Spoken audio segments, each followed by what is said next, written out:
Cadillac revealed full details surrounding the 2023 Escalade-V, the industry's most powerful full-size SUV. It is the first-ever Cadillac V-Series SUV, an elevation of design, performance and technology and the purest expression of the passion that exists at the core of Cadillac.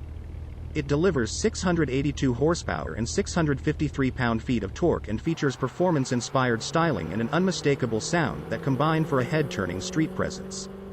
With these distinctive attributes, the Escalade-V expands the V-Series lineup, now in its fourth generation, which offers more levels of performance while preserving the lineage of the original lineup introduced in 2004.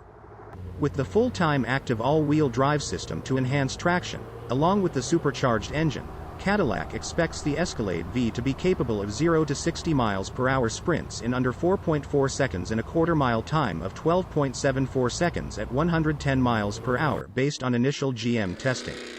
Rated at a GM estimated 682 horsepower at 6,000 engine RPM and 653 pound-feet of torque at 4,400 engine RPM, the Escalade-V's 6.2L hand-built supercharged and intercooled engine builds on a legacy of supercharged V8 engines offered in Cadillac V-Series models, those being the second and third generation CTS-V models, the XLR-V, and most recently, the CT5V Blackwing.